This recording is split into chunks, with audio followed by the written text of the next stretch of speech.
With the Forest of Hope behind us, we head back to the atmosphere. With our newly acquired parts, we now have the ability to reach farther into this planet than ever before. This leads us into the depths of the Forest Navel. This navel, which they honestly should have just called a cave, is very immense, fiery, and let's see what you couldn't miss. As we delve into the Forest Navel, we find one of the native inhabitants of the navel, the fiery Blowhog. This creature to any Pikmin other than red Pikmin is a death sentence, spewing hot flames in a slight cone shape through its trunk-like mouth. This attack, while maybe is just here for gameplay purposes, also gives insight on the biology of the fiery Blowhogs. The fact they need to burn their prey before indulging on them is very telling of their immune system. Fiery Blowhogs, compared to other animals, cannot digest raw meat or plants thoroughly enough to kill off any harmful bacteria. This means they need to burn/cook their prey, not just because it's convenient, but as a necessity.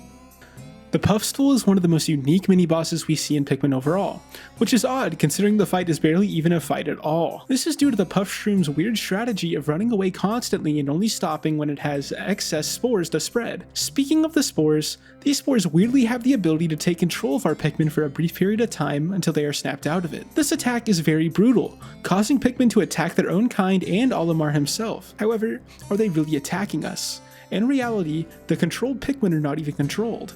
The reason they seem to start attacking Olimar and the unshroomed Pikmin is due to every Pikmin's natural fear of hats. When the shroom is on the Pikmin's head, it blocks their leaves and petals, preventing them from photosynthesizing. This causes them to freak out and run towards any ally they see in hopes of removing their shroom hat to prevent them from losing out on precious nutrients. While exploring the navel, Olimar stumbles upon the loaf himself, the Breadbug. This bug is a scavenger constantly looking out for leftovers from Olimar's exploits to engorge themselves on. However, comparatively to the fat on other creatures, the fat that the Breadbug gains is extremely hard, giving most other creatures a run for their money when looking at armor class. This weird quirk in their biology unfortunately is the Breadbug's only saving grace, because in every other area it lacks. This is due to the tunnel vision that is brought about by the Breadbug's desire to feed on everything it sees, causing him to be an easy target for apex predators such as the Pikmin.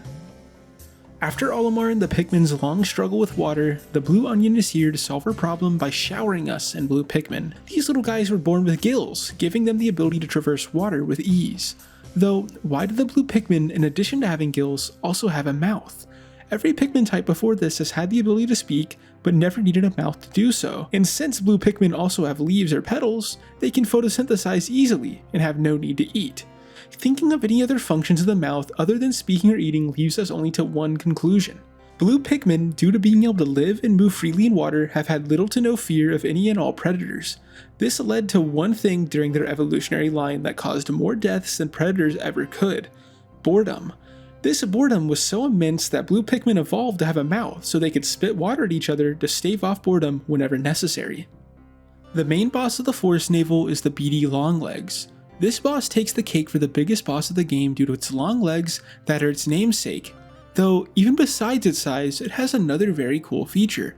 The beady Longlegs, if we take a closer look, we can see that it has no eyes anywhere in sight.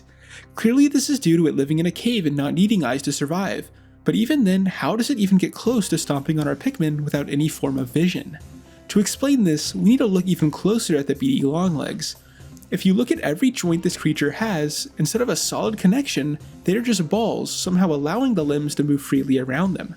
The only mechanism that can possibly emulate this movement would be magnets. Thus, with magnets on its limbs, clearly the beady Longlegs can feel the distortions the Pikmin create on its magnetic field and triangulate their position utilizing this strange technique. And that is the end of this video. If you enjoyed, you know what to do.